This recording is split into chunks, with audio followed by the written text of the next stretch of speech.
Folks, hopefully who have realized by now that Dylan is a man who is living far beyond his years. He is bringing fire to this channel, lots of new insights, and today's comes right from Instagram.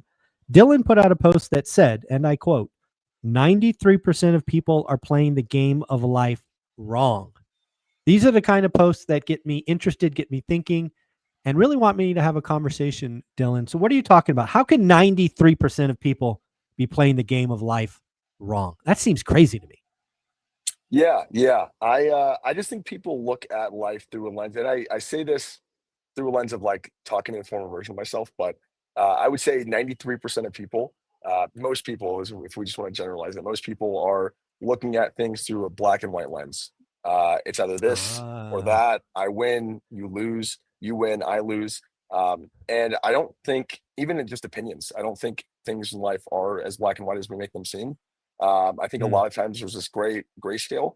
And oftentimes too, I think that when you look at life through black and white outcomes, it becomes harder to like stay consistent doing the thing. Because if you're not mm. quote unquote winning by whatever measure you're using success or you're measuring success by, then it feels like you're losing, which will then cause you to stop. So I Yeah. again try to change the frame as much as I can. Yeah. Because when you think about winning, right? And again, competitive nature, you were an athlete, I was an athlete. That's just how we're wired. But when you really think about our day to day interactions, your significant other, your family, can you really win? Like, do you win at marriage? Do you win in life? Do you win at friendship? Or is it, to your point, that grayscale and there's some give and take? And maybe it's not even maybe winning and losing is the wrong frame of reference. It's about enjoyment and maybe not enjoyment. That's the Totally. first thing. And I think you're right. I think when you look at life as a game to be won or lost, it's just a framework that sends you down the wrong path, frankly. Totally. Because you're always moving the goalpost, right? Because like say you are a competitive person and you want to win. I think that's a very good thing. Like, don't get me wrong. This is just an insight that I had based on some books I read, some friends that I've talked to. But it's defeating because it's never ending thing that you're always chasing. I have to do more, I have to win more, but you're always consistently moving that goalpost. So I think after giving it some thought, reading some books, talking to some people, it's not like I'm perfect at this by any Mm. means, but the more that I just try to focus on playing the game allows me to weather the storms, whether it is good or bad, whether I'm winning by my measure or whether I'm losing by my measure. So to your point, I'd put in the second slide that the best games of life can't be won. They're only played. You Yeah. can't win at marriage. You build it. You can't win at life. You live it. You can't win at friendship. You nurture it. You just have to let go. You just get to play for the limited time that we have to be here. And I think if you're Yeah. only just trying to pursue and achieve and do that, like that's great and all, but like you have to be too. Like there's so many Yeah. times in my life where I've just gone, go, and then I blink and I'm like, I don't even remember this year. So Yeah. yeah. Yeah. Yeah. Again, it's when you really put marriage in context, right? It's not a well, first off, it's not a game, right? And to think of it as a game is wrong. But to think of it as a winning and losing, that's that's just a recipe for an unhappy marriage, right? It's not it's just about winning. I like that. And your third really hits home for a guy who's type A and who is commission based and all of that. It really can lead to burnout, emptiness, and chaos if you just and not living in the moment. It doesn't end well. At least I've never seen it end well. Yeah. Yeah. I totally agree. I totally agree. As someone that's like, it's interesting on this point that I want to illustrate for me, like why this thought was profound for me is because I've always been someone. I grew up kind of in a rougher upbringing. And my dad did a really good job. I moved in with him later on in life. But he did a good job of kind of, making me be a man early on and like not just giving me things, like having to work for them.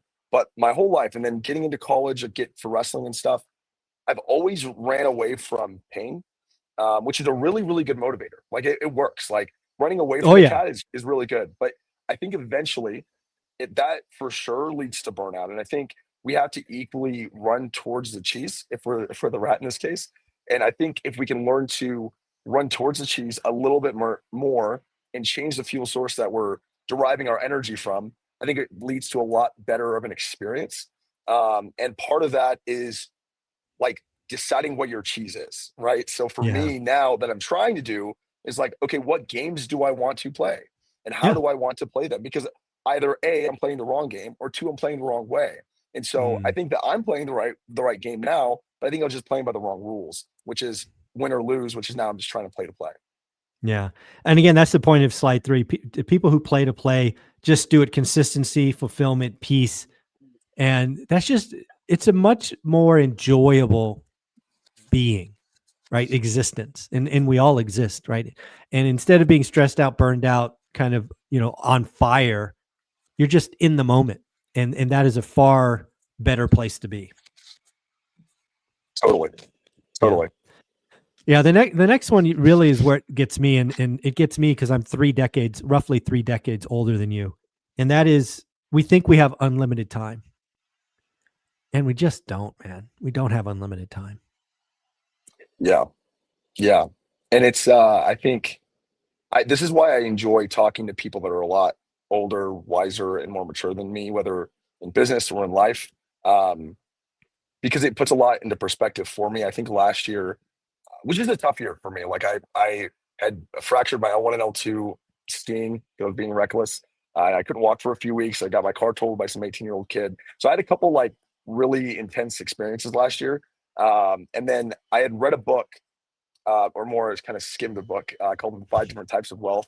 And one of the ones that stuck out most to me was like time wealth. Mhm. And the point that he kind of illustrated is his mom had passed away, and his dad was say 65, and he lived a couple of different states away. He sees his parents once a year. Assuming that his dad lives till 80, and actually doing the math, he has 15 times left with his dad. Yeah. And a lot of us think that we have unlimited time. And then I started thinking about this for myself about certain friends that I see, you know, that like I'm 25 now, and a lot of my friends are starting to get married and having kids. And there's times where even I'll use this example to really hit this point home is I was thinking about taking my sisters to a trip to San Diego. I was going to drive. It was 8 hours from the valley, having to charge and stuff. And I really didn't want to. It's just like, didn't have the time for it. I was busy with work. Also, I have little sisters, and they're just like hormonal and crazy. Yeah. And I just read this book, and I was like, okay, well, one's in college, one's about to be a senior. This actually, as crazy as this might sound, like I might have two, maybe three times max before they're too cool to hang out with me or way too busy. Right. So like, Yeah. I need to do this now because this could be my last time. And so I think putting things like that into perspective for you, whether it's friends, family, like taking the vacation. I'm saying this from Medellin, Colombia right now because I really try to live this point now. Medellin, Colombia is the spot. I have been there a couple of times. It is the spot. It's amazing. It's amazing. Yeah, very, very cool. I didn't realize you were in Medellin, so thank you for doing this while you're traveling. What time is it in Medellin? You're a couple hours ahead, I think. Yeah, I think it's 1:17 Yeah, you're roughly. 2 hours ahead. Yeah. Yeah, 2 hours ahead. All right. This next one's really fun for me because I never thought of it this way, but I'm learning through you. Yes, old dogs can learn new tricks. And life is your art. You actually say, and I quote, "My life is my art." Tell me about that because that's powerful when you think about it. Yeah. This thought came from being really reflective of like certain people that I would call like silent mentors, people that I like look up to, I guess, like online that I have no relationship with at all. Uh, Rick Rubin is one of those people. I really admire people that do things differently. And I think we are creative vessels, whether if you, we, some of us will say like we're not creative people, but if you're in entrepreneurship, you're solving problems. And so that in itself is creativity, but it's a little bit more logical than maybe painting. And so I really like to look at life through art because one, it allows me to really try to express myself to the fullest capacity. And I start to look at it through like, okay, I'm the artist of my life. How do I want it to look? How do I want to paint my canvas of life? And then from there, I'll just kind of do an internal audit. Okay, what things gives me energy? Like what people, places, things that I do that make me just love life, and what things drain me, what people drain me. And I just, in the spirit of keeping things simple, I just do more of the things that make me happy, or I guess bring joy because I don't know that happiness is the right chase, but Joy, and I just do joy. less, Yeah. joy, and I do less of the things that I don't like. Yeah, I at the try end, to at it's least. build a life you don't need to retire from. I think that is a goal that we should all shoot for. So as you're wrapping up this series, you have here's what actually works, and I got to tell you, I love bullet number one. That's something I truly believe in is life changing. But I'll let you go through the bullets. Yeah. Number one is live below your means. I was sleeping on a couch for a couple of years and then upgraded to a storage unit. And then I moved into a 3, 4 bedroom house with 6 dudes and shared a bedroom with someone. So I'm a very big believer in this. I think the second part after you live below your means is learning high value skills, sales, storytelling, marketing, relationship building, like all very communication is another example. Like whether in a few different ways to learn, you can either pay someone to learn it. You can do it a lot of times. You can read books or podcasts, or you can go work for someone that has the skill that you want, and you give them your time in exchange. So I think that's a really good thing too, because that'll help you bring more value to the marketplace, which will ultimately mean more change in your pocket. And then you use that extra change in your pocket to reinvest in yourself. And reinvesting could be back into your skills, back into your brand, back into your assets, and then letting go ultimately of the outcome to win. If you focus on Yeah. playing the game, getting better, and loving the game, you'll stay consistent for a long, long time. Yeah, well, Warren Buffett agrees with you. Warren Buffett is often quoted as saying the best investment you can make is in yourself. It's something that you can't be lost. So Warren Buffett would certainly approve. I really like where you got next with this on the same slide. Focus on playing the game, getting better, and here's the big one, just loving the game. There's something subtle in loving the game. I agree. Yeah. I agree. Yeah. You're here 74.8 years if you're lucky. Thanks, dude. That means I got like 20 years left. I appreciate that. Thanks for the reminder. It's crazy. Yeah, it's crazy. It's crazy though. It's true. That's the Yeah. unfortunate part.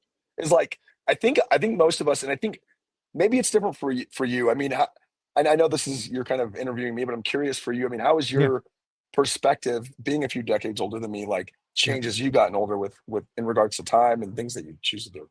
So the biggest thing for me, and this is a big deal, and it's really why I started this health journey this year.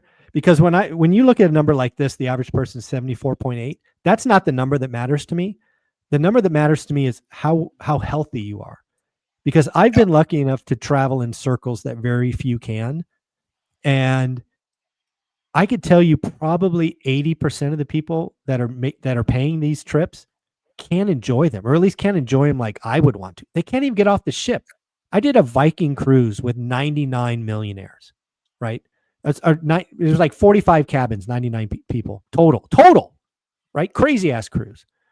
And there were people there probably worth 50, 80, 100 million, Dylan, who couldn't get off the boat. Their bodies were so wrecked that they couldn't get off the boat. So you want to know what I care about is how many healthy years I have left. I don't really care about the last 2 or 3 that are probably going to be, my body's falling apart. I want to fight this freaking health thing as long as I can. I want to yeah, squeeze out an extra 5, an extra 8 years of balls to the wall having fun. Back to playing the yeah, game as art. I want to keep painting 5 years longer with crazy shit than the average person. That's what I think about. I don't think about the 74.8. I think how long can I go balls out? That's what I think yeah. about. Totally. Yeah, I think that's amazing because you're what you're talking about is it's not just the quantity of years, but it's the quality of the years that you have. And I Correct. think what makes understanding like the average life expectancy puts into perspective how much like time you actually have here, because a lot of us think, especially like people my age, and I'd say this like as a very like big example of this, like I think we think that we're going to be here forever. The older you get, the faster it goes because your reference of time, it keeps getting shorter and shorter. Yeah. So all that to be said, if you're 38, like you're already middle Halfway. aged. Yeah. Yeah. And so when you understand you have a limited amount of time left, like then you can actually start focusing on like, okay, well then I actually have to take all of this stuff seriously because I want not just the quantity of years to go up, but the quality of them too. And I've always told people I would much rather have a shorter life if that meant that I tried to do and live as much life that I could and did the best that I could, you Yeah. know? Yeah. The thing I think about that 38-year-old, kind of going back to that, is how many 38-year-olds today are 50 pounds overweight, 70 pounds overweight, 100 pounds overweight? Dude, Yeah. you're past midlife. Because again, this, 75 years old, but if you're 100 pounds overweight at 38, what are you going to be at 45? What are you going to be at 50? This is That's a very not good point. good, man. Take care of yourselves. Yeah, totally. Yeah. To kind of close that whole point out, I just think that a lot of us live, and I've done this before myself. So and this isn't coming from a condescending point of view, more of just like, I'm with you, I've been there. Mm, Not living a life that you were meant to live. I think a lot of yeah. us, and it starts by asking just the right questions, which is ultimately like under the biggest umbrellas, like what kind of life do you want to live? Not what life are you expected to live based on the people that you're surrounded by your parents, by your like employer, your friends, whatever. Like actually take an intentional route, treat yourself as an artist, and your life is your art, and just ask Yeah. yourself, what do you want to paint? Like what story do Yeah. you want to tell? What do you want Just to start paint? figuring I it. love that. What do you Yeah, want to paint? Well, yeah, folks, if you haven't figured out, you need to follow this guy. You're not doing yourself. Dillionaire321. It's right there on the screen. Go to IG and tell him thank you. Go ahead, give your closing thoughts. yeah. I was gonna say the last thing I'll say is if you're going through a rough patch, um, realize it's just a chapter. So Yeah, just a close it out. chapter. Yeah, Yeah, finish the sentence, start the new chapter. that's right. I love that. Life is, you're just writing chapters. I talk about getting wealthy as a season, getting healthy as a season. It all takes choices, sacrifices. Don't worry about winning and losing, folks. Think about joy. Think about enjoyment. Get around the right people. That's the big thing I've realized getting older is you got to get around the right people. Some of you need to fire your friends. It sounds harsh, but it will be beneficial. Dylan, thank you for doing this from Medellin, Colombia. And if you've never been there, folks, it's shockingly beautiful. Thanks, buddy. Yeah, absolutely.